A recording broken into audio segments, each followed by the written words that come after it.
Welcome back to the Remedial Film Class Podcast. I'm your host, Dan. And I'm Travis. I'm George. And I'm Richard. Hey, Richard's Richard. back Hello. for our 100th episode. Oh, is it amazing? Richard Oliver from the Chasing Tone Yes. podcast is here for our 100th episode when we made George watch This is Spinal Tap. Nice. I can't believe that it's taken this long to get George to watch it, quite frankly. I know George has seen nothing in his life and lives basically a little bit like the boy in the bubble in that song. But how can you be a guitar player and not watch this film, George? I don't know. Well, he kind of has seen bits of this movie in other Everyone movies. has, you're right. So, No, the only part I have ever seen is the 11 scene. Right. But Where I'm saying, like, you don't get Wayne's World without this movie. So it's Right. like you've seen a lot of, and you don't get The Office without this movie. Yeah. So you've seen a lot of this movie without knowing that you've seen a lot Yeah, of this movie. yep, you're right. Definitely. Yeah, 100%. I was actually describing it to... So my parents came down today and we went out and had dinner with them randomly and we were chatting about it and I said, yeah, we're going to talk about This is Spinal Tap. And my dad was like, I can never understand that film. That's set in a psychiatrist's hospital or something. So I was like, no, that's One Flew Over the Cuckoo's Nest. Right. Kind of similar, I guess. Yeah. In that they have credits. Yeah, they are films. the and movie they has star credits. They are people. movies. it has actors in it. I wonder if there is a crossover actor. I don't think there is, I actually. didn't see one, although there's a No. shit ton of cameos in this movie that It's one of my favourite bits about it. Yeah. Yeah, I have to make a confession. I've never seen this movie, so What? this is my first time. Yeah, I didn't want to announce that last week because Yeah. I didn't want to be the guy that's like, oh god, if I hate it, I'm gonna be like burned at the stake. But Wow. I being an actor and taking improv classes and stuff, this movie is so up my alley. The improv is so good. It's not even funny that I haven't seen. So Yeah. on the guitar end for you, For the improv end for you. for me, I cannot believe I've never you've seen been this movie. improving for the past yes. 20 years, and I've been playing guitar for the past 20 years, And we and both neither of us have seen went this in movie. this. I didn't go in blind because I knew that it was satirical. I knew Yeah. that it was who they were. I knew all Mhm. the guys. I've seen all their other movies, but I've never seen this. And Wow. yeah, I mean, it is a genre definer, opener, I guess. The mockumentary didn't kind of existed before this, I guess, but really this made I it. don't know. This is Rob Reiner's first movie directing. Is it really? I didn't know think that. I think I read that somewhere. I wrote it down, then I read it. Richard, it's a Uh, rockumentary. And then It is a rockumentary. I you're right. believe that Reiner coined that phrase in an interview. And he called Mockumentary. it a mockumentary. Yeah. So I don't know. I could be completely wrong. Again, I always, speak an opinion and never have any fact. But So, oh well, no, you're in good company because that is basically my I'm entire like, I life. think he got an Oscar, but I'm not sure. And then later on, we find out he did. Yeah. So Oh, see, I didn't even know that. But see, if you say I'm not sure, then if he didn't, you say, well, yeah, I wasn't Right. sure. So well, that's what the news does today. They just say, if this is true, it appears as Right. though it this appears might as be the though- case. Right. If true, then blah blah blah blah. That's the new phrase. Unnamed sources report, but they've been discredited. Yeah, I so- think we need to avoid the news. I'll just leave that completely tweet up. because, yeah, Yeah, the just news leave is that. not a good place to be right now. But it's Uh, good because that plays into this movie is so ahead of its time.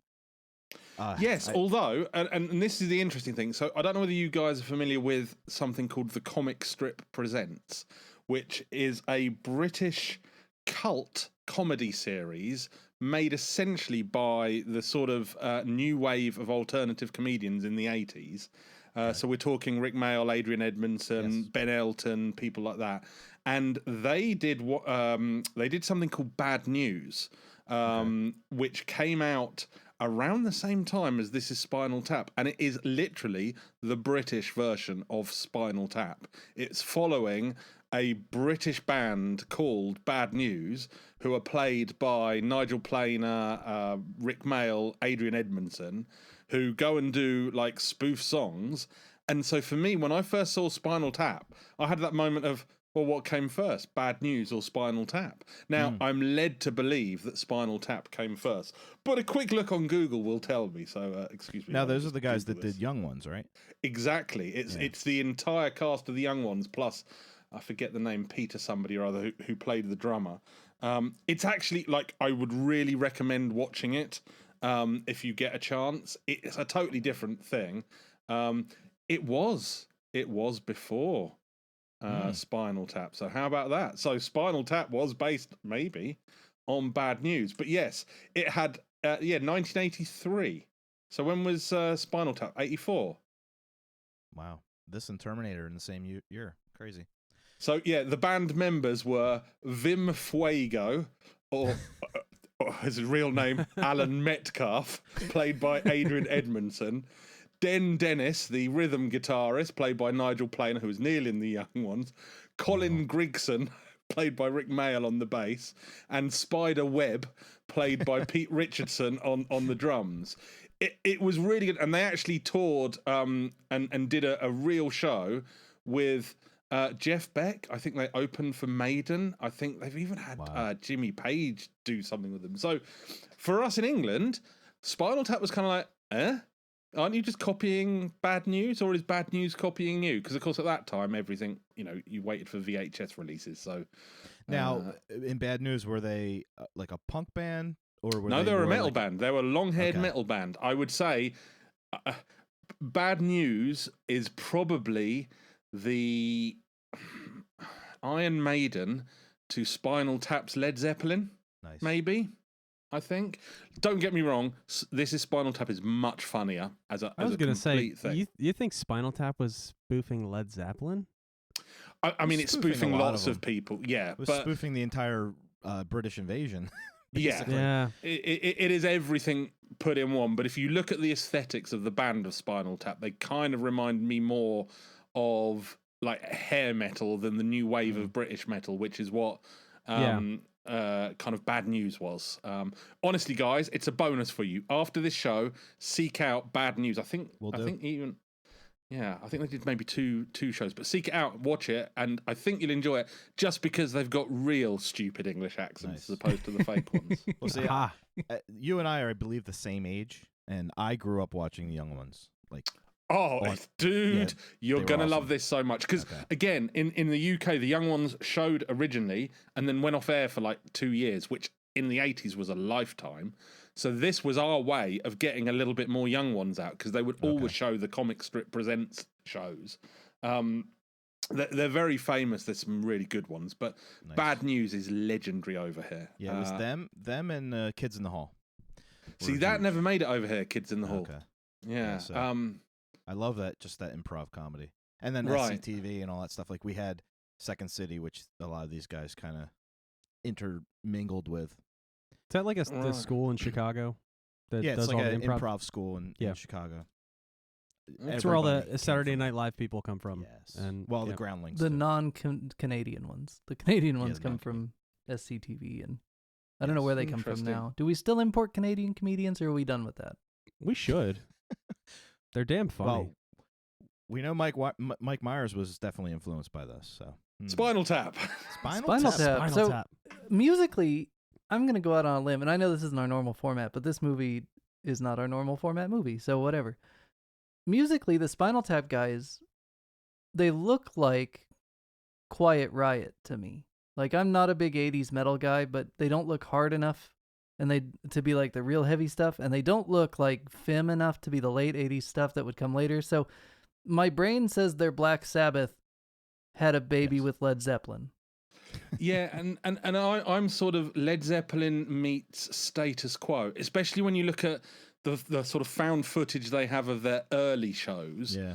That is very similar to how Status Quo looked when they went on like Top of the Pops doing Pictures of Matchstick Men, which is like a hippy dippy song they did, versus kind of their heavier rock stuff they did after that. So I'm getting, if I was going to do a wine tasting here, I'm getting shades of Led Zeppelin. I'm getting a long finish from Status Quo. I'm getting a pepper of Thin Lizzy. All the classic British bands rolled into one from the kind of 70s to 79, I'm going to say here. But they also touched on the big ones. Like, there's a lot of footage of the Stones and even the Beatles with that background. Mm-hmm. That Beatles setup on the TV. And yeah, I mean their Peace Love song was very like Floyd meets the Beatles, right? That was, but again, if you watch if you watch the pictures of Matchstick Men by Status Quo and then where they went after that, it's almost dead on. Like they were like, let's be hippies. No, now we're rockers. So again, Spinal Tap's so good.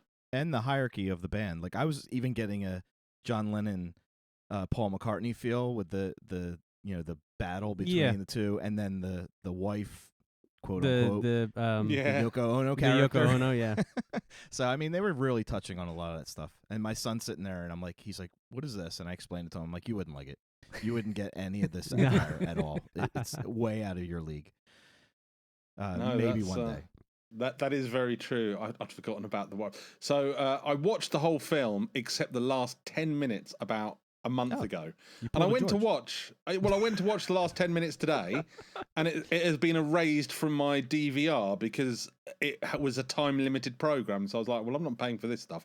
Luckily, I've got an absolutely cast iron memory on this film. I've seen it so many times. Yeah, I have a funny story about the last 10 minutes of this movie. Okay. Oh no. Because oh no. Well, no, it's not bad. Although I was having trouble staying awake, not because the movie wasn't great, but because I was just dead yesterday for some reason. And I'm watching the movie, and I'm like, and I pause it, and I want to know like how much time is left because I'm kind of dozing off, and I don't want to do that, right? So I was like, maybe I'll just stop it and watch the rest like tomorrow morning or whatever. There was only 10 minutes left, so I was like, all right. So I'm gonna grab this bag of pretzels. These pretzels are gonna keep me awake. I'm gonna like make it to the end. Blah blah blah blah. And I wake up to my wife grabbing the open bag of pretzels and closing it. And I like look up at the TV and I'm like, "Fuck!" I fell asleep with an open bag of pretzels in my lap. And then she's like, "It's okay," because it was only like 11 o'clock, and I never fall asleep that early. So she's like, "That's okay. You could just watch the rest of it at 4 a.m. when you wake up, because that's what time I would wake up if I fell asleep at 11." Really? See, I fall asleep at 11 most nights, and I straight through to 8 o'clock the next morning. Welcome to middle age. This is now there's a meme out there that shows like it's like this kind of person's bed, and they sleep in this position, and this kind of person, they sleep in this position, and it's like a musician, and like there's just nobody in the bed. Right. That's me. That creative people in general. I just never go to bed. Like my son said to me, he's like, "Do you ever sleep?" I'm like, "No, I don't, because there's too much to do, and I'm thinking all the time, and it's crazy." Yeah, I never go to. I rarely ever actually hit my bed. I sometimes I'll sleep for 4 hours on the couch, and then I'll be like, "Yeah, I'm good to go." And I get up and I do music projects, and I do. How old whatever. are you? 34. Wow, to be that young and full of energy. I remember those days. Yeah, I used to get up at 6 in the morning and go for a 5-mile run. I now get up at 7 in the morning and drag my sorry ass around a half-hour walk with the dog, and then it's like I need 4 cups of coffee now. That's me done for the day. Yeah, at 47, I'm basically Shaun of the Dead, waking up in the morning. Exactly that. Just hobbling into the kitchen, yawning. I mean, that does happen to me, but it's usually after an entire week of sleeping for 4 hours a night. Yeah. Weekends. I'll end up like that, and then some coffee and recover and do it all again. Yeah. So I'm going to tell you something before we get back to the film, because this is about the film. When I first saw the film, as a Brit, I was absolutely astounded at the accents. Yes. I've seen Americans do English accents before, and David St. Hubbins and Nigel Tufnell are absolutely spot on with their accents, as is Derek Smalls, I'm just going to add. Yeah. But he doesn't talk that much. He doesn't talk that much. And like, we didn't know who he was at the time, but obviously Harry Shearer is an absolute genius when it comes to voice. But of course, when I saw Spinal Tap, which first time I saw it was probably about 87. No, actually, I'll tell a lie. Probably about 90, 91 when I first saw it. There was, like, The Simpsons was not really here unless you had cable or satellite. And I had no idea who Harry Shearer was. So I fell in love with him in this film. Like, literally, I was like, this is one of the funniest guys I've ever seen. So yes, all of them brilliant accents, and it's not easy to do a convincing English accent, as Brian Wampler will testify to if you've ever heard him try to do. Well, and as our regular listeners can attest, it is very difficult for these 3 Americans to ever do a British accent. Yeah, no. We still try though. My issue is I'm like Dana Carvey. I don't do the impression. I don't mimic. I usually borrow someone else's version of that, and then I mimic that. So it's always like an exaggeration. Right. But see, theirs was absolutely Perfect. Yeah, and it was perfect too. The kind of people who grew up on the outskirts of London, so the home counties as we call them over here, their accent was spot on, and that's where the likes of Jeff Beck and Jimmy Page kind of all came from, just outside of London, and they got that accent so perfectly. I found it very difficult to actually believe originally that they weren't English. I was like absolutely gobsmacked by it. Dude, I have no idea who any of these actors are. Okay. Well, And Christopher Guest. I didn't. I thought they were all British. So Christopher Guest. They basically wrote it as they went along, and they had a script, but they also improv'd a lot of it. Yeah. They were so good at it that he actually did an interview many times as Nigel. Mm-hmm. That's like they would just show up as these guys. Yeah. And they were so like I think he showed up on like National Geographic on an episode they were talking about Stonehenge. Mm-hmm. And they were interviewing Nigel about Stonehenge. And he was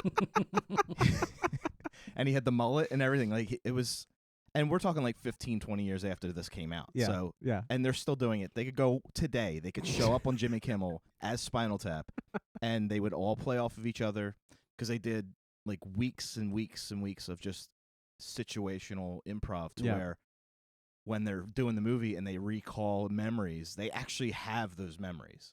Right. You know, how did you meet? They created the situation when they met. So then they knew to refer to it, and they all had the same experience, so they could all refer to it at that time. Like when they're singing, they're riffing. They're like, what's the first song you guys ever wrote? Yeah. Like I'm watching, I'm like, this is so freaking amazing. He's like, oh, yeah, something like that. And again, right, let me just tell you, go check out somewhere Robert Plant is talking about the first song that him and Jimmy Page wrote together. It's basically sitting there by the railroad track, waiting for my babe to come back. It's literally the same song with just slightly. So they got it so spot on. And like I say, I'm pretty sure that David St. Hubbins is based look-wise on Robert Plant. And Nigel Tufnell is basically Jeff Beck. Like he could be Jeff Beck's slightly worse-looking brother, I guess. I don't know. Depends which way you go. Brilliant. Absolutely brilliant characterizations. And what's funny is Michael McKean, I only knew him when I was growing up. I only knew him from Laverne and Shirley. He played Lenny on Laverne and Shirley. And then he was a cast member on Saturday Night Live as I think Harry Which Shearer character was too. he in Spinal Tap? He was David. He was the main singer. Yes, singer. David St. Hubbins. Oh, okay. So I didn't know his talent. I just knew that he was Lenny. Yeah. It was Lenny and Squiggy. I've never seen Laverne and Shirley. I've only heard it referenced in TV shows. Oh, man, it's been a long time since So I've seen that, but I know who you're talking about. Right. Yeah. And now I'm curious how much of that show is improv. Because I'm sure all those people, I mean, Laverne is related to, Gary Marshall, who's an amazing, icon. And then Rob Reiner, that they're all in the same circle. He's the director of this movie. He was the fake mockumentary. He was the documentary guy. Yeah. The meathead from TV. So it's such a, even freaking Billy Crystal shows up in this movie. Oh, and he's we'll in it for like talk 3 seconds. And he's brilliant in it. That's the thing. And some of the cameos in this are great. And one of my favourite English actors makes a great cameo for an extended period. But I got to say this as well, and I hope I'm not ruining anything here for you, George. But when Christopher Guest appeared in Better Call Saul, I think it's Christopher Guest, isn't it? I always get the two confused. I was like, wow, he's such a great actor, because it's a completely different... like, I've never seen him do serious.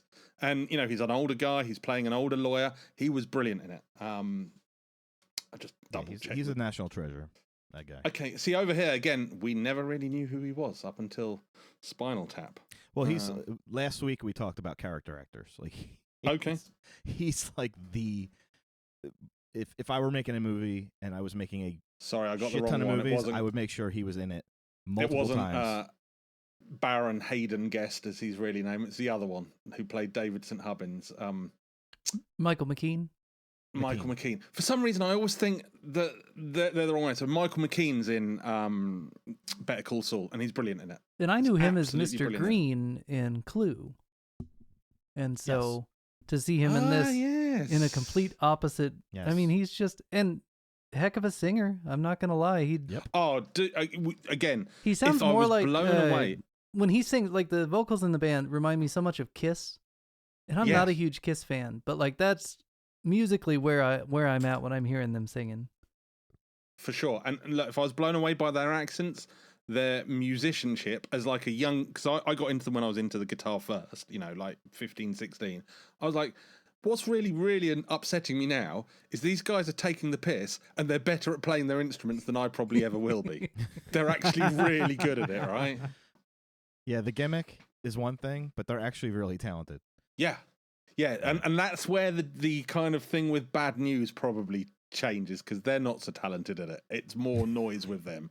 Whereas with Spinal Tap, I mean, one of the first songs I ever taught myself when I was kind of like learning how to transcribe other people's music was Big Bottom. It is one of the greatest bass lines of all time. Well, I mean, in which bass line did you pick? Because all three of them are playing bass on that song.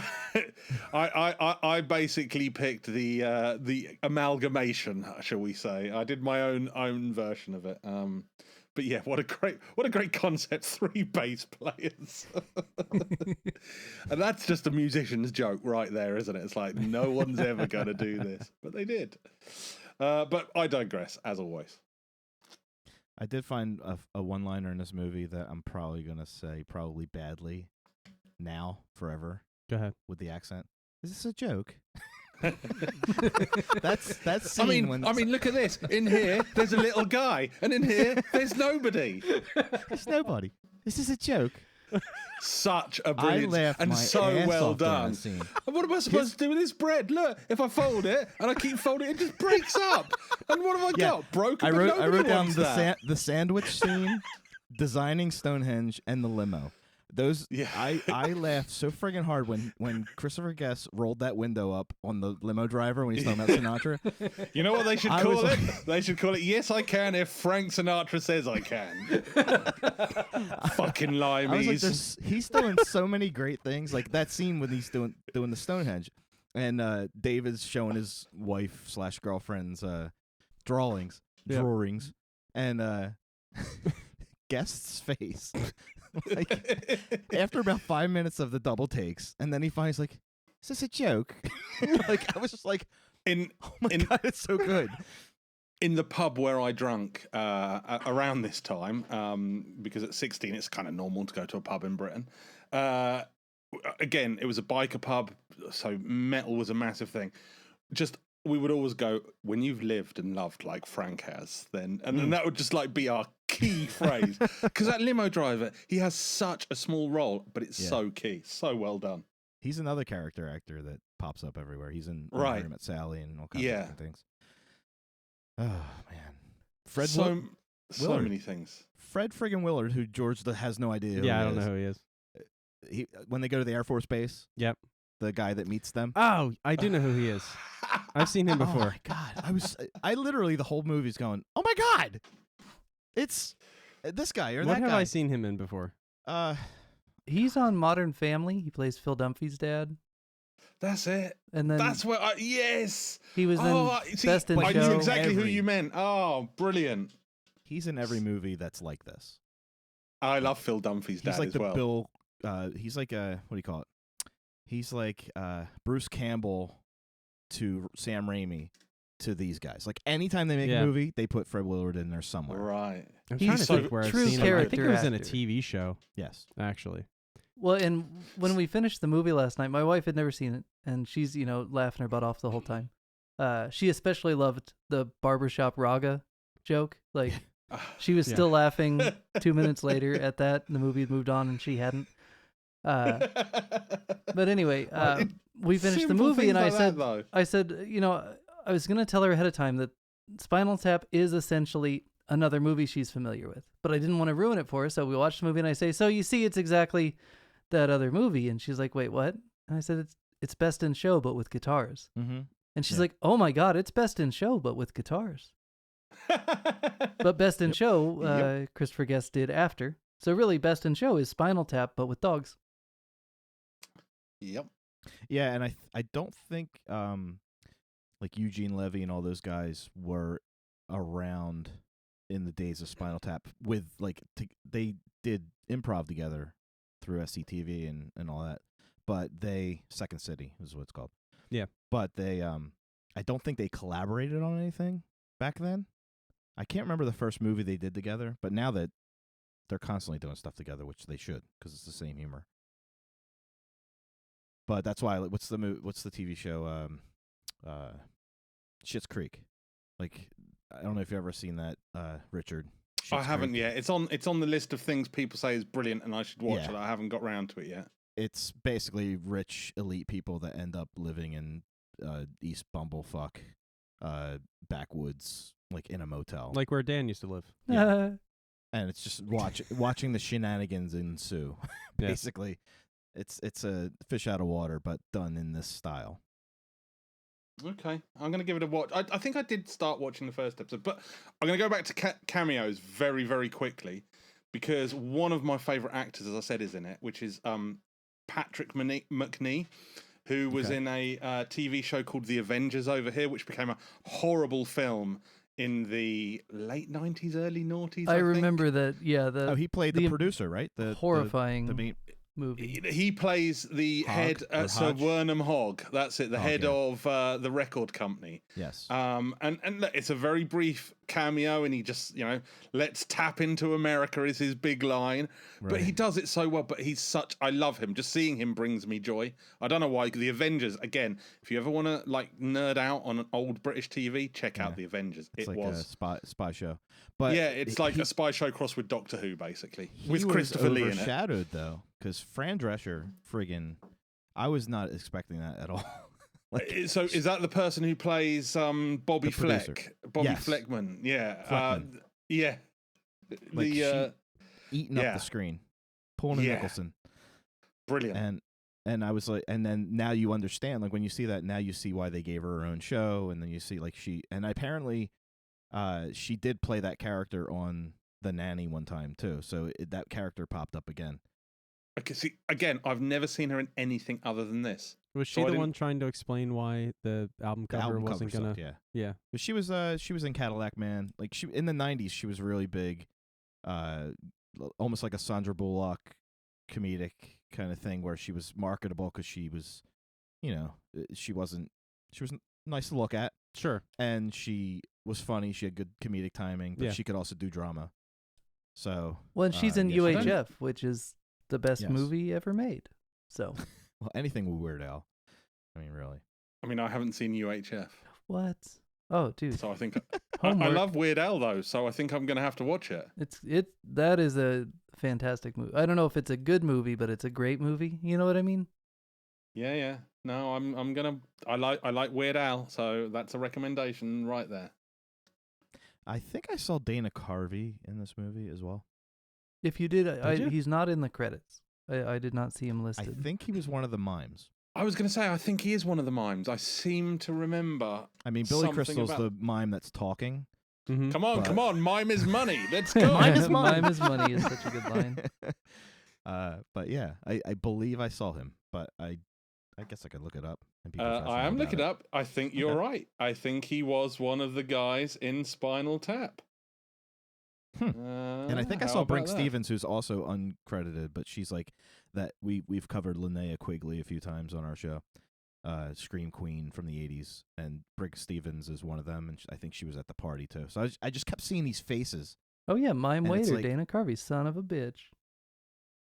Is this before Halloween 2? This is after. So he's already had his Halloween 2 moment. I've just had my mind completely blown now by looking at the cast, because of course I haven't looked at the cast of this film since 1990, when I didn't know very much.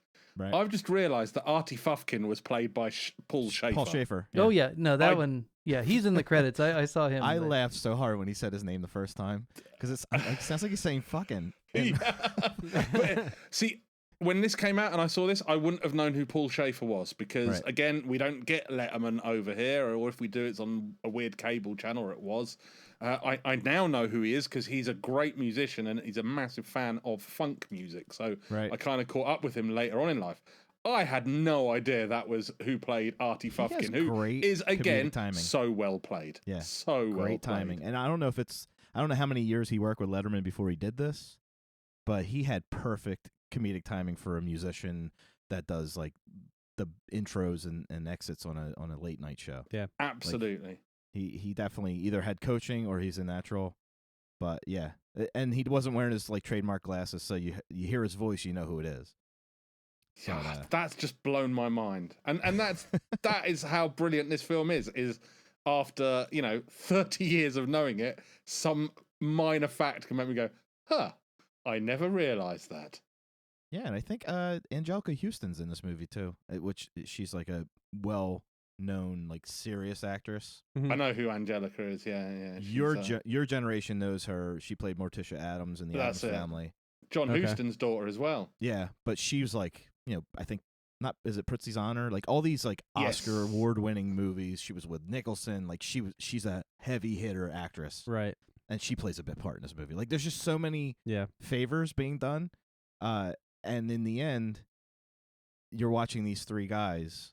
You're right. She is in it, and it's like holy shit! Like all these stars around them, but they're the stars in the movie, and they're killing it, and it's improv. And they're playing it straight. Yeah. Like, if you didn't know they were all comedians, you would watch this movie thinking it's a documentary about a band that just sucks. Yeah. But they kind of rock. And they're really not that bad. Their They music actually is play great. pretty It's good just music. they're out of time. They suck. Their They suck time as has moved people. on without them. Right, yeah, time moved on. And they didn't know it. Nobody told them. Yeah. And the fact that it was just a 2-word review, shit sandwich. shit sandwich.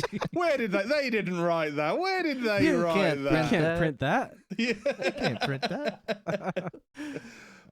Brilliant. It's so well done. Guys, have any of you ever heard of the Ruttles? The Ruttles. What is the Ruttles? So whilst Rob Reiner is going to take credit for being the first popular rockumentary, I would say the actual first one is something called The Ruttles, which was based off a spin-off or a kind of end show from Monty Python called Rutland Weekend Television, which was created by Eric Idle. And The Ruttles is a mockumentary about a band from Liverpool called The Ruttles. I'm sure you can figure out who they were supposed to be. Who they're spoofing, yeah. And it is it is better than Spinal Tap musically because it has Neil Innes playing Paul McCartney. Playing George Harrison. No, John Lennon. Sorry, I was trying to figure out which character he was. And he's actually a proper, real musician, and the songs are fantastic. So my homework for you guys, if you can find it, find The Ruttles and watch that. That is almost as good and in some ways better than Spinal Tap. Now I know you guys are like chomping at the bit to talk about guitars, but I want to continue to talk about the acting first, the improv. Sure. Jen asked me why I was laughing at one of the scenes. Oh my God! Why are you? It was a serious scene. It was like it was nothing going on. They were just playing a song on the stage, and I'm laughing. I realized Christopher Guest is such a friggin' genius that he's playing the guitar. He starts strumming the other guitar with his foot. Right? Yeah. Sounds like shit. Yeah. Then he picks up the violin. The violin killed He me. starts the violin killed me, but then He tuned it. the genius was tuning it. Yeah. I was like, what? But it wasn't just the tuning. It was the way he was nodding his head like, yes, you know what's coming here. It was so well done. Oh my God.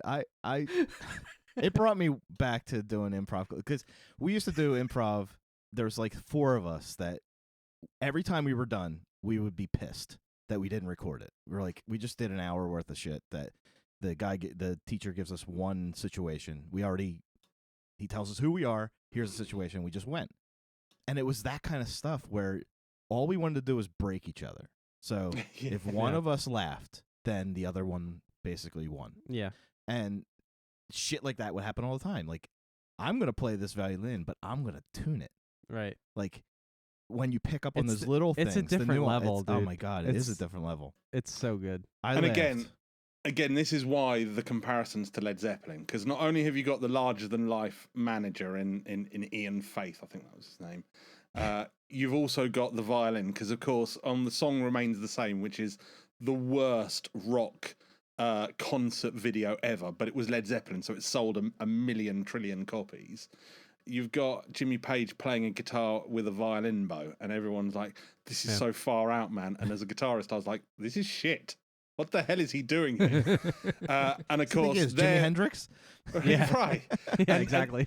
And their manager, Ian Faith, is it Ian Faith? I think it is. I may have got that wrong. Tony Faith. That's it. Surely. Yeah. I don't know. Yes. I'll look it up.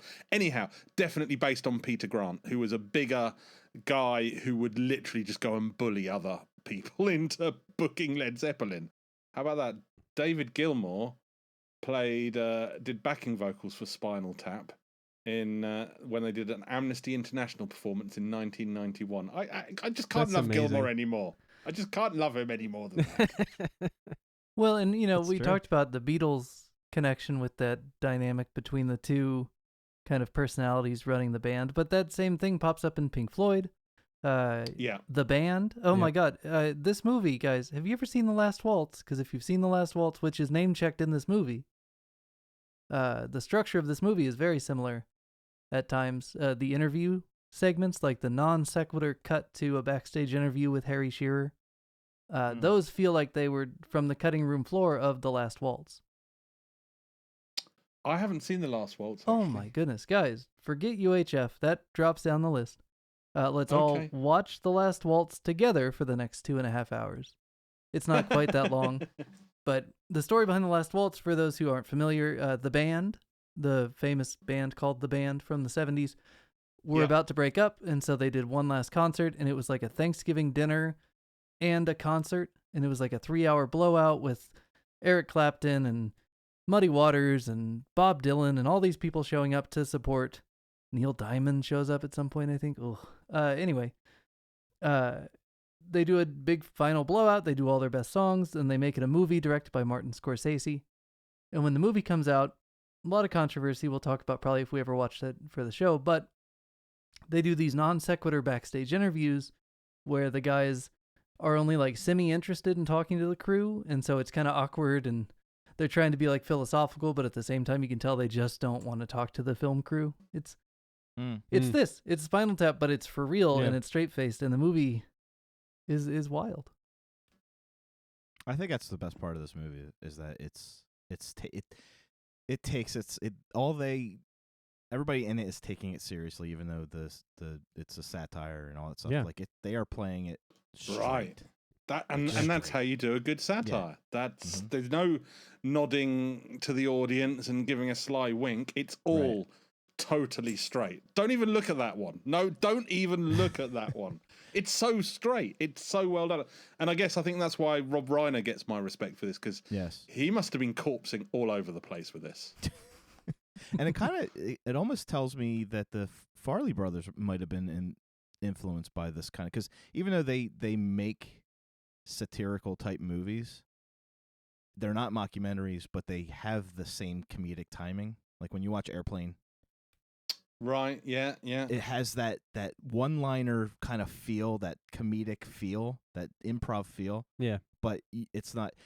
The only thing that would make it like this is if Airplane, they would pull the pilots aside and talk to them off camera. But you're involved, but it's the same kind of humor. So I did just double check out the Ruttles, though. It was 1978, so it definitely went before this. But check out some of the cast on the Ruttles. Okay. All You Need Is Cash. Dan Aykroyd, Bill Murray, Ronnie Wood, George Harrison, Michael Palin and Eric Idle, Bianca Jaggi, John Belushi. Oh my God. You guys have got to watch it. Yeah. You guys have got to find it. We found next it's week's hard episode. to find. Well, it's a TV movie, so I'm not sure it counts. And it's honestly, it does. Spinal Tap beats it overall as a movie, whereas the Ruttles has more kind of jaw-dropping bits, like where you got Mick Jagger saying how the Ruttles were definitely a massive influence on the Stones and stuff like that. So it's a different angle, but you guys are going to love it. But I think we over here in Britain, we've got a massive tradition of televised satire.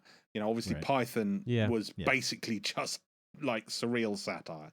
And I think that was taken by the kind of Saturday Night Live crew and very much became what they looked up to. And you can just see its influence in these films and films like this. And it's brilliant. It's lovely to see how it's kind of been taken across the pond, as it were, and redistributed in a completely different format, but the same like qualities are definitely present in both.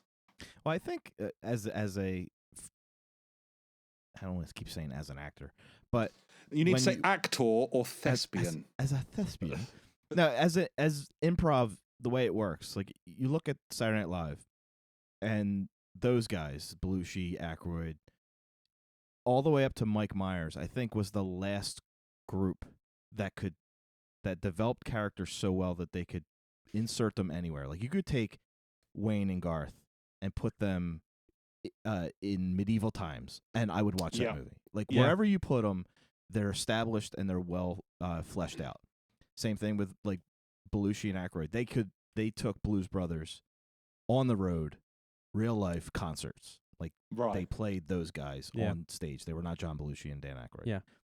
Today, the guys on SNL, I don't think the characters, they're more little snippets. I don't think they're fleshed out enough to where, because you can see the difference. When you make a movie now with those characters, it just kind of seems like situational, and they're kind of, it just doesn't seem like a fleshed out character. It seems like you can do situations with them, but after a while it gets old.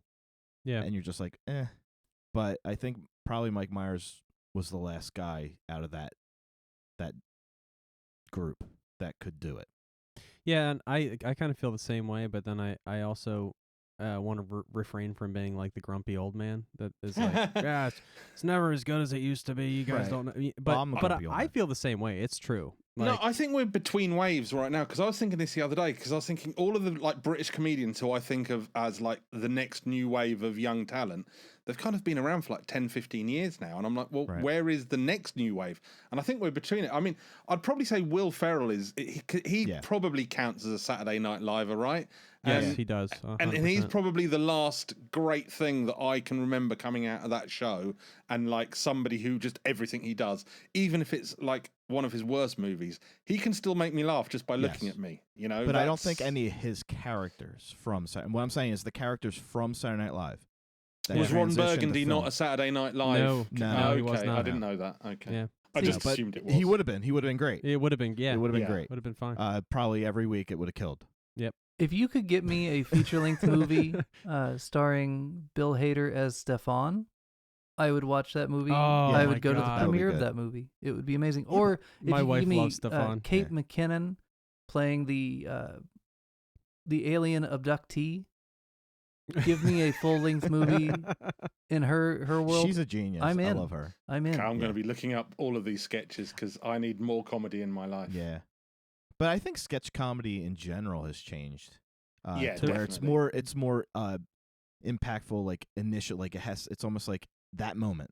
It's not something that kind of sits and marinates and, a weekly thing where you're like watching this story unfold. Yeah. It's more or less, let's make them laugh now.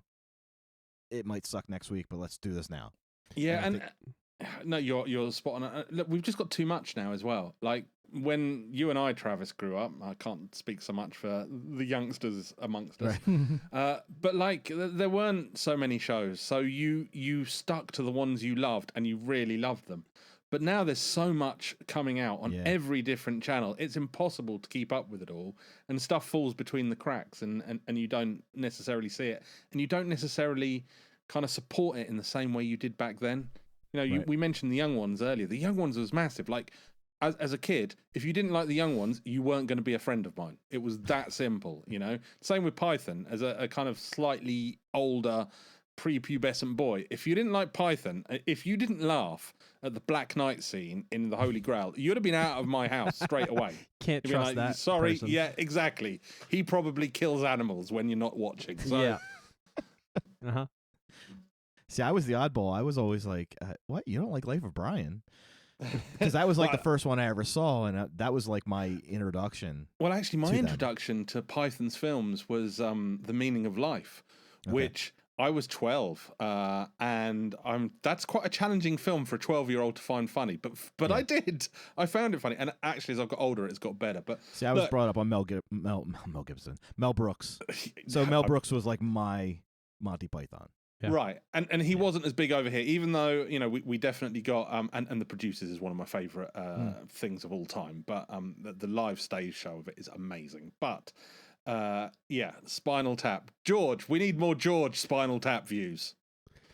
I mean, I watched it, and like I say, within the first, actually during the DVD menu, I knew this was going to be silly, right, and it wasn't what I expected. There was literally like no plot to it. You know what I mean? There was no challenge to get over or whatever. It really just was watching this band tour the United States, and that's it. And there was some drama, and there was some this or that. There's some exploding dramas. There was a girlfriend, but yeah, you're right. There's nothing to the film. Yeah, and I didn't expect that there would literally be just no plot. Right. You'd just be watching and observing these characters. It kind of. It's their fault. Not like they subtly do. Like when that girlfriend shows up. Oh yeah, it's over. At You're the moment, very moment, you see his demeanor change. Like, oh, here she is. Yeah. Like, the woman that stole my best friend from me. And it's like that's the plot. It's when you grow up watching Seinfeld. It's just a show about nothing. So that's what this is. A movie about nothing. And it's not a dig at all. Situational. I loved it because of all the reasons that we just talked about. But I knew while I was watching, I popped the DVD in, and the menu is it's black. It's just a black screen, and the guys doesn't get any more black. Yeah, the guys are going. It's like, oh, this is it. It's just gonna be black. It's like, oh, it's like a pastel black, and it's like, I'm like, oh my god, this is leather. This is this is gonna be a silly movie. Yeah. So, anyways, I pressed play, and I was not disappointed.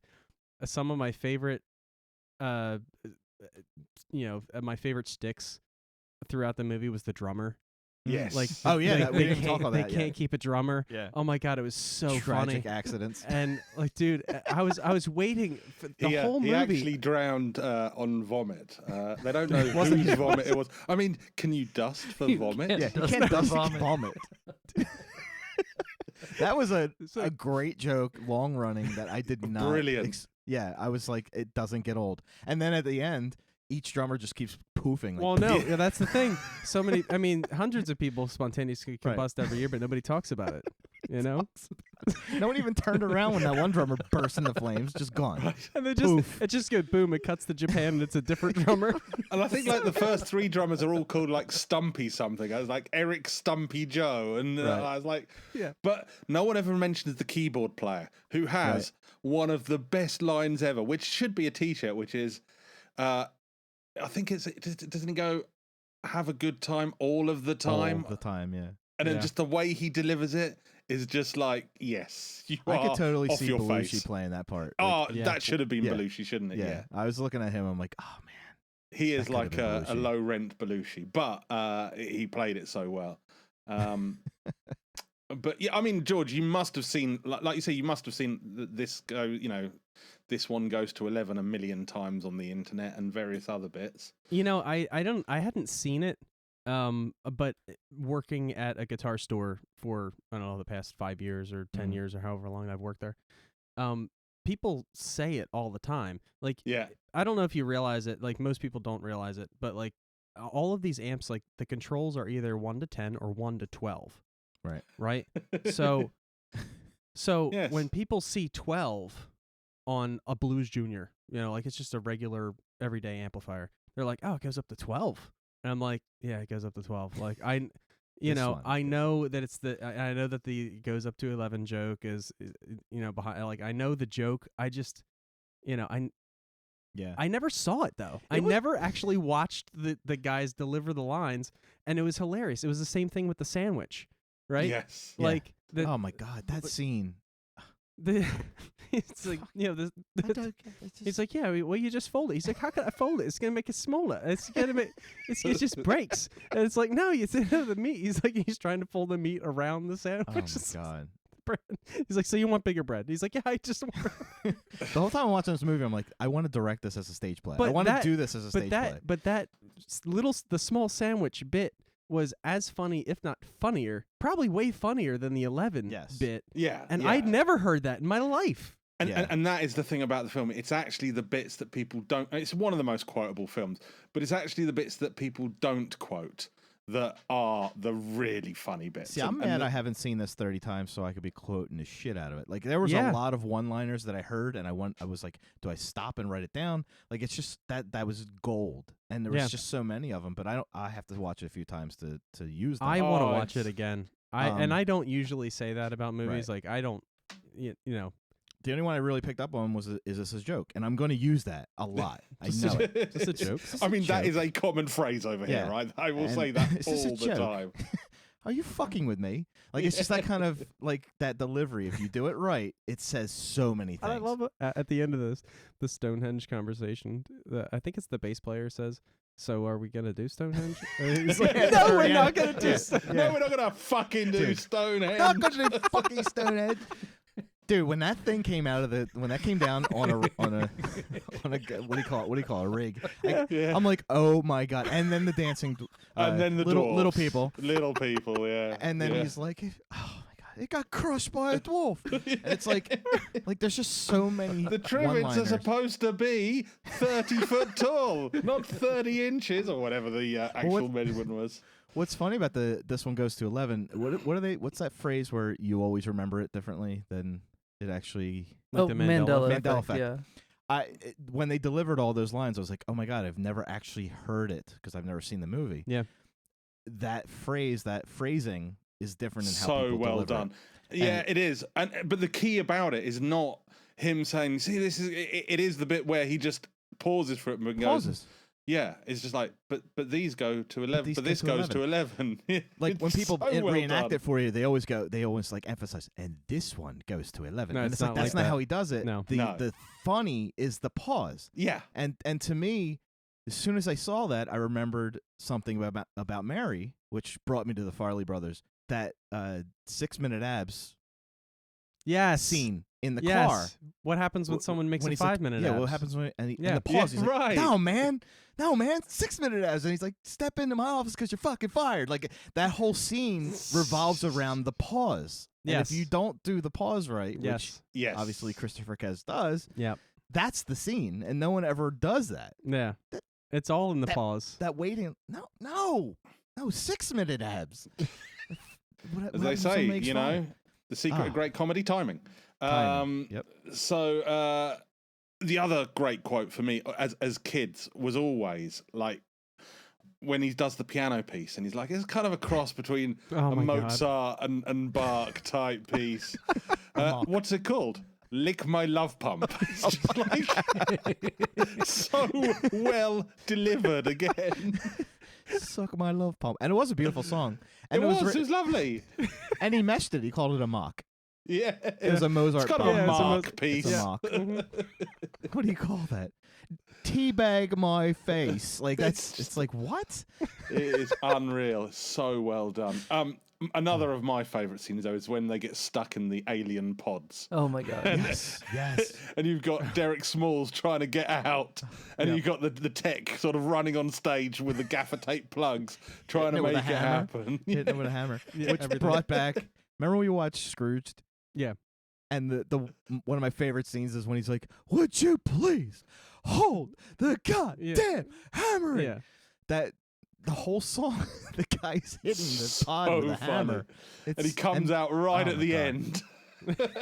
And then he can't get back in for the closing. Puts his arm and he gets trapped in it again. It's just, again, so many rock bands with their stupid staging. I mean, I feel that was a pop at like Iron Maiden and things like that because they were always known for their massive stage rigs. But so funny. I love this film so much. It is a classic for a reason.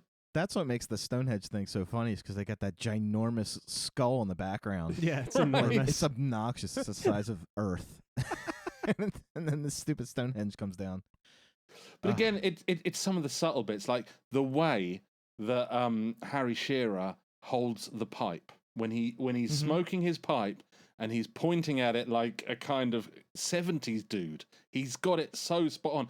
And when he says that you're about to experience our new direction, this is my jazz odyssey. That whole, it's a 2-minute scene, and it just has me rolling on the floor every time. And the bass he plays on it is just like, yes. Yeah. And the guy in the audience with his thumb down. I was like, that's how I felt when I went to see Dave Matthews live. Right? I went to my wife drugged me to a Dave Matthews concert, and literally an hour and a half into the concert, he was on like song number 3. Wow. Like everything was a jam session. There was like multiple like solos by the violinist. Like I'm just like, okay, I get it. You can play the violin, and you have no sleeves on your shirt, and you got muscles. Great. I don't need to see you 7 times. Yeah, Community has a really great character. Actually, a couple, because it comes around a few times. It's like a recurring joke. Right. But Dave Matthews Band, like if you call him Dave Matthews Band, you're not a fan of Dave Matthews Band, because if you're a true fan, you just call him Dave. Dave, right. And that... Clear that I'm not. Yeah, and that comes around a couple of times in I a was couple until I different saw him episodes. live. There's even a character in Community, forget his name, but he's always shirtless, and he's always playing the guitar, and he's like always playing hacky sack. Like the joke is that he's playing hacky sack 10 years too late. Right. But it's like my son finally getting on YouTube, and he's 14. And he's showing me everything that was funny 5 years ago. Yeah, and I'm like, yeah, that was great. Yeah.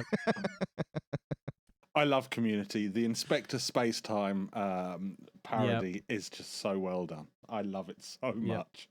I keep telling these guys that they need to watch Community because I feel like the character Abed is kind of like Dan in a lot of ways.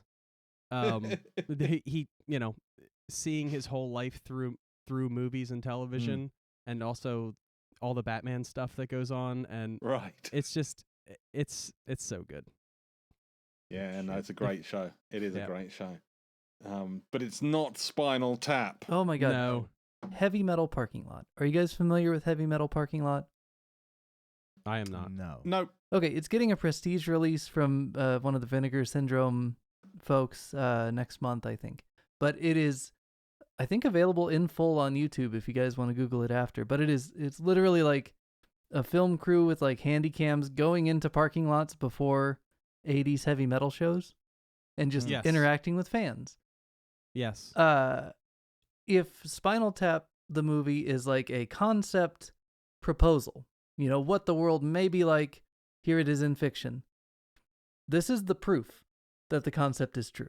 Like, either within the 4 years it took for Spinal Tap to permeate, or 2 years to permeate into the masses, everyone started acting like they saw in Spinal Tap. That's possible. More likely, Spinal Tap nails it, and if you want to see real proof of how the fans were at the time, that's the whole movie. And so, guys, Heavy Metal Parking Lot, highly recommended. Okay.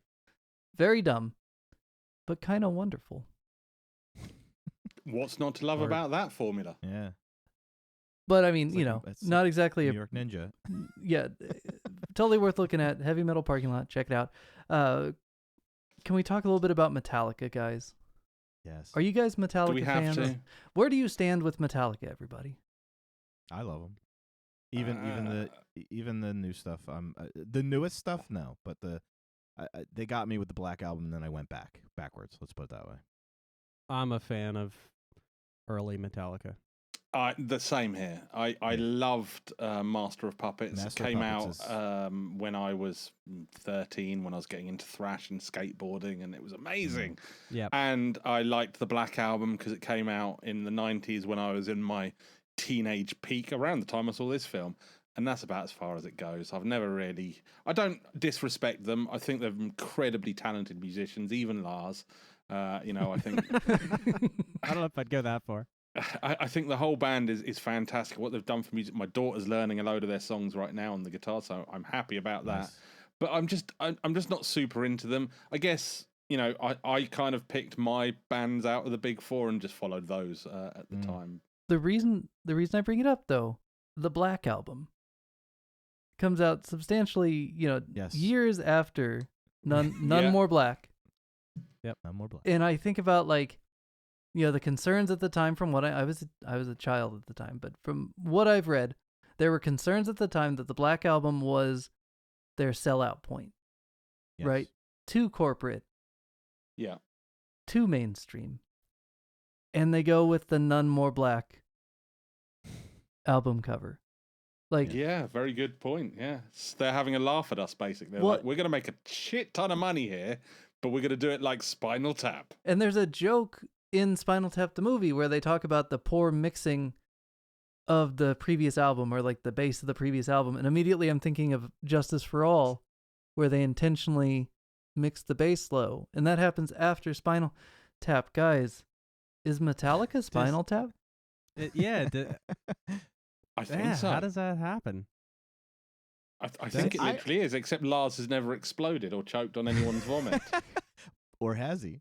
Well, maybe, yeah. Yeah. Maybe Lars is actually dead and was replaced by Paul McCartney. Who knows? I wish I did a Lars impression. I just have to ask you guys, have you seen the footage recently when James Hetfield, beloved leader of Metallica, literally my favorite guy in that band, Yeah. fell in a hole on the stage? Have you seen this video on And YouTube? carried on playing, right? Well, I think I did. and I need to check it out. I might have You talked know, was to- on a bicycle? I might have talked to you guys individually off the show about this. I have some serious guitar concerns about the video that circulates, because now anybody out who's never played guitar, anybody out in the world who's not a guitar player, if you have an electric guitar plugged in and turned on, and you so much as flick a string, you get an awful noise. Yes. If Yep. you were to, say, bend over and bump a table with your guitar, you would get an awful racket noise. Mm-hmm. James Hetfield, probably a 6 foot or taller, probably 180 to 200 pound man, falls in a hole, lands on his guitar, and the music continues. And there's no deafening clang. Is he holding the guitar? He's wearing the guitar and falls on the guitar in a hole in the middle of Is a he song. He's playing the guitar. He's holding a guitar. Is he mimicking. now? Right, I know that's the question, but is he at least mimicking playing the Yes, guitar? he is pantomiming at best, playing Maybe perhaps. Hold the wires? Here's the Okay. thing. I showed Yeah. my kids. And because my kids are my kids, right? Every YouTube video we watch, they try to ascertain whether the people are performing with a backup track or if it's real music, because they've grown up in my house.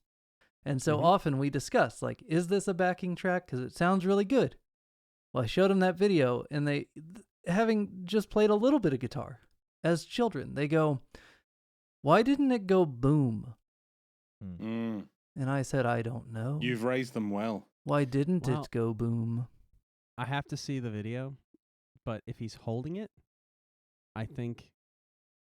I mean, you just Like holding the neck? yeah, just muting the strings would keep it from playing anything. I can't imagine that I'd be able to continue playing whatever riff I was playing as I'm falling.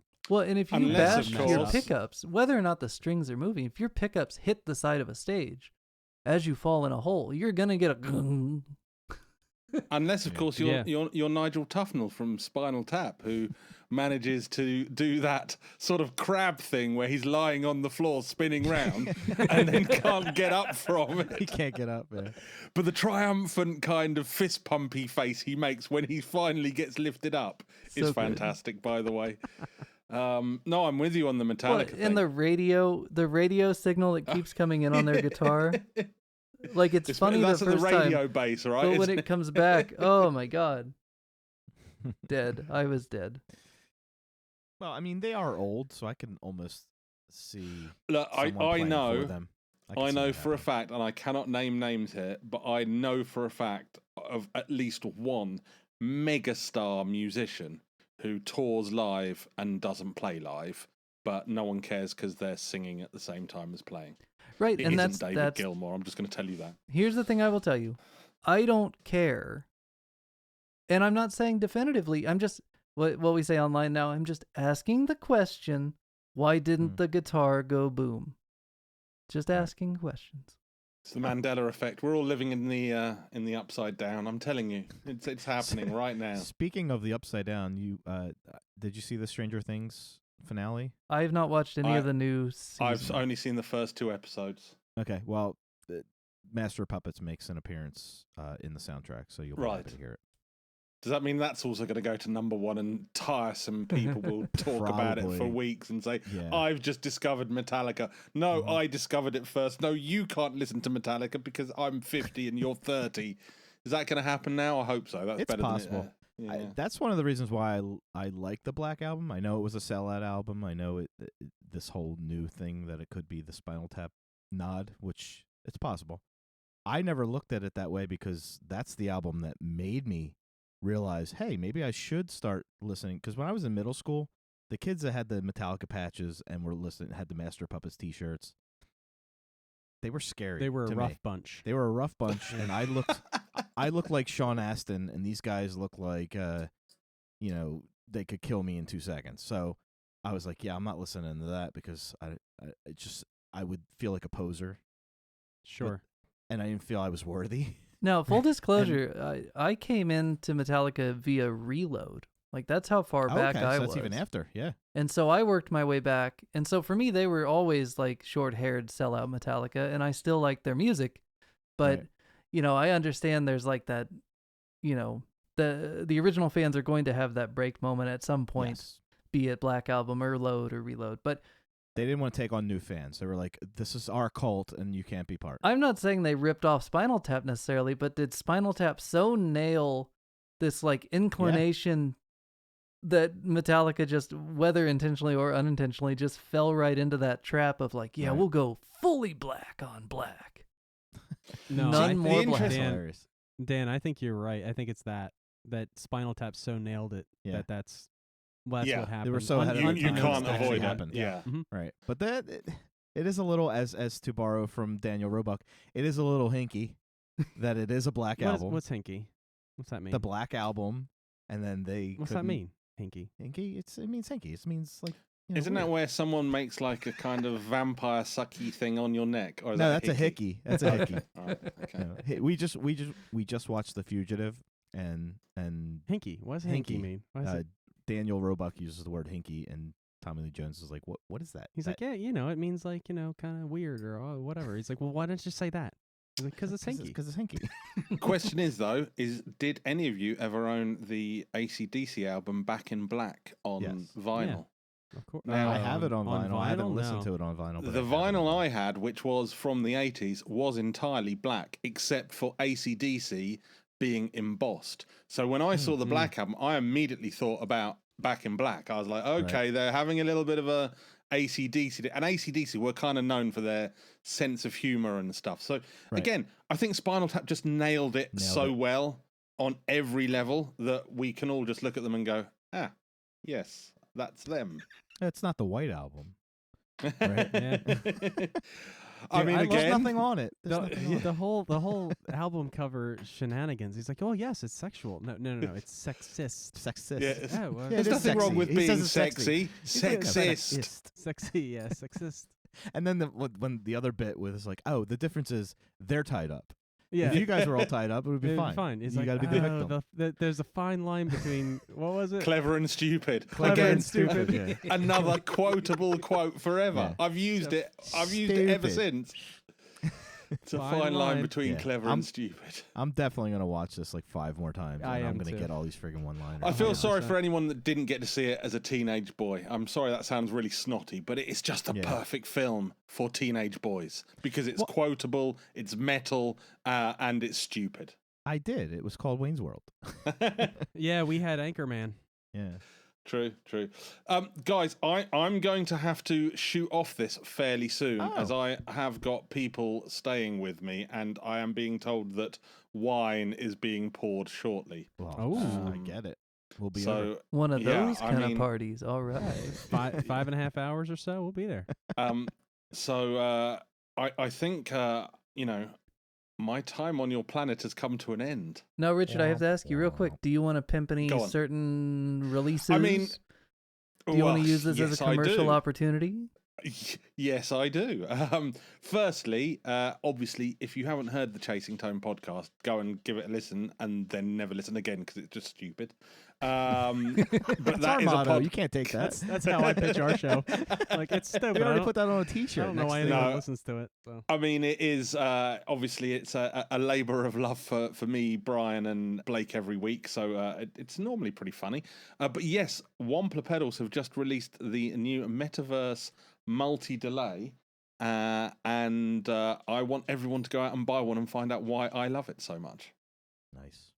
I'm actually holding mine right now, my Metaverse, and I will probably use the delay plugins a little bit in this episode. So if you hear some weird echoes or some delightful echoes throughout this episode, it'll be the Metaverse. And have you had a chance to play it yet at all? I haven't. No, my power supplies are all packed up. I can't even plug it in. Oh, what? I just bought it to register it to get the free plugins to use on my podcast. Listen, guys, it's been a real pleasure. I could have talked for about another 2 hours on this, and I'm sorry that I've got to cut it a little short, but wine is money. Yes. Wine is money. All right, chaps, I'm out of here. All right. Thanks, Richard. Hey, so George, when he holds up the 59 Les Paul that is still sustaining, he says, from previous plays. Yep. And he hits every key perfectly. It was awesome. Did you have a moment of need? Were you like, why don't I have an R9 yet? No. Because I had a moment of like, that is such a pretty guitar. It reminds me of my R9. And then he's like, yeah, it's 59. I'm like, yeah, I know. I have one. They're the best. Yeah, I mean, I loved that he was like, he's like not even playing anything. He's like, can't you just hear the sustain? And he hums the right chord. Like, it's just like, that was awesome. Like, he hit it like 3 times the same. He's like, wah. Well, do you know, like, Trav, do you know what sustain is on a guitar? It's like, yeah, like it's like how long the note will ring for. Last. Right. Right. And obviously this guitar hasn't been played since the last time he played it. And he's like, can't you hear the sustain? Yeah. I got the actually, joke. If you're a musician, you can look at a guitar and almost know whether or not it has good sustain. Okay. By looking at it, and a Les Paul is one of the best. Okay.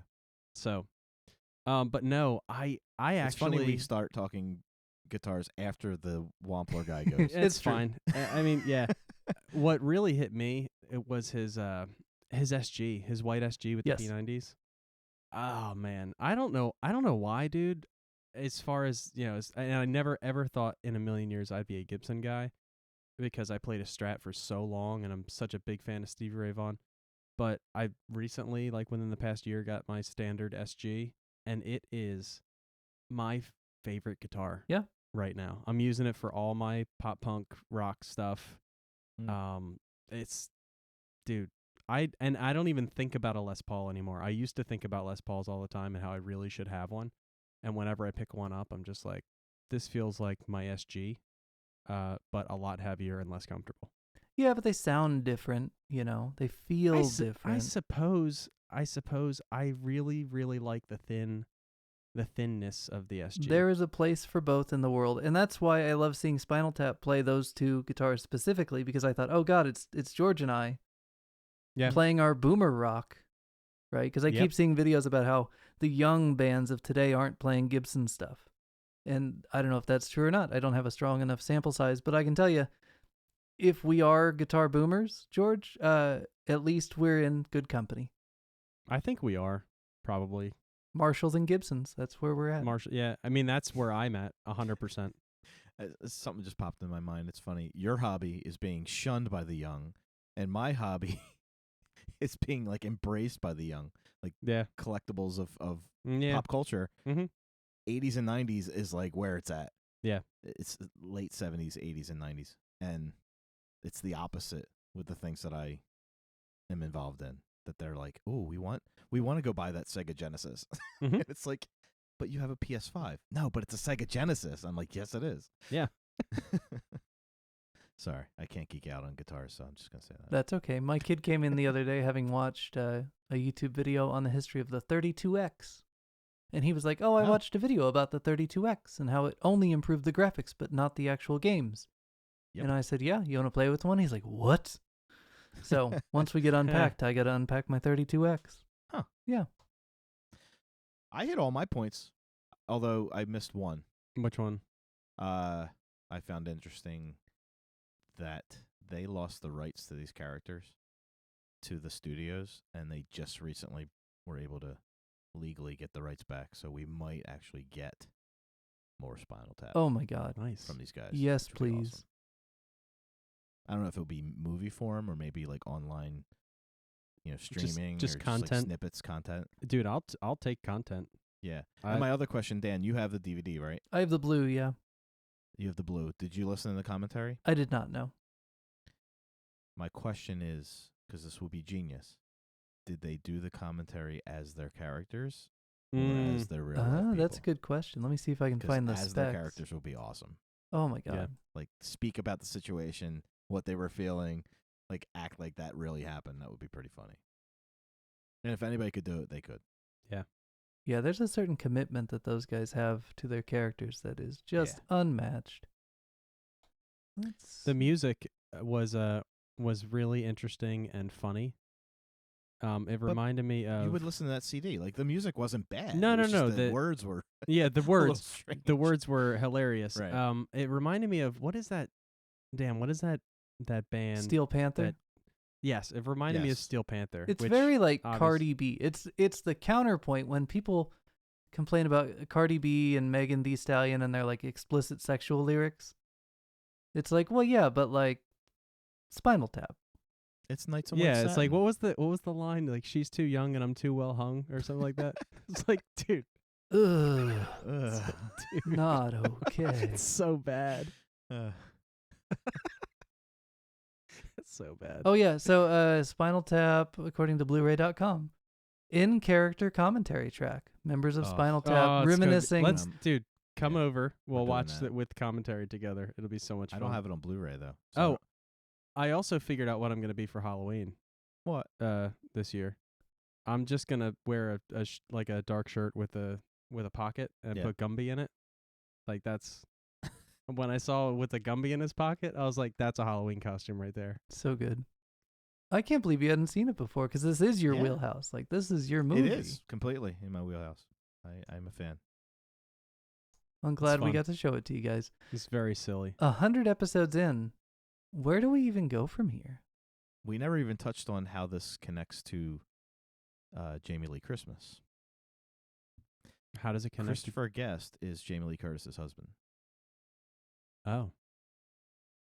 In real life. Has been for like 35 years. Wow. Good for him. So we could go that route and do True Lies. Oh, I see your move. We've been threatening to. Is it time? Do we dare? Are we ever going to just break down and do Fast Times? We could do that too. Which is mentioned in this movie, I believe. No, it was mentioned in Stranger Things last night. Fast Times a couple times. So we could do that. That's another one people have said. Yeah. They can't believe I haven't seen that. So I'm surprised it took us this long to get to this. Now after watching it, I'm surprised it hasn't come up before. Let's do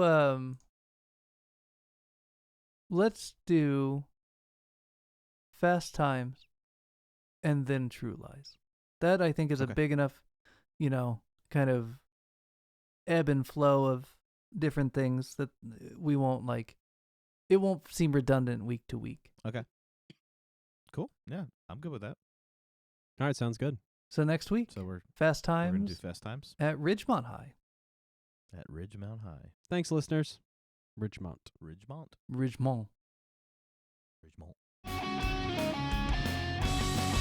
I want to hear Richard's mocking American accent with as much as you guys do your horrifying British accents. I can't do a mocking an American accent, I don't think. Most of the British actors do a mocking English accent when they come here, when they do a movie, right? But it's usually pretty good. How could I do an American accent? You have to go full Texan. You have to skip the boring Midwest accent. The trouble is, right, is over here, one of my favourite comedy shows is Alan Partridge. And he does a really bad American accent. And every time I try and do an American accent, I sound like Alan Partridge doing an American accent. So I don't know. I have to be given a feed line. I can't just come up with anything because I'll just say sidewalk, sarsaparilla, faucet, basically, and other weird words you use. Say, I'm going down to Wawa to get a hoagie. in a fake American accent. Yes. Yeah. Hold on. I'm going down to Wawa to get a hoagie. Boom. That's pretty good. That's really good. If you're from our area, it's a hoagie. It's from if you're from Delco, it's a hoagie. It's a hoagie. Everyone from Delco had COVID last year. COVID. And they called their friends on the phone. The phone. Because let's face it, Sydney, your mother was no Sharon Stone.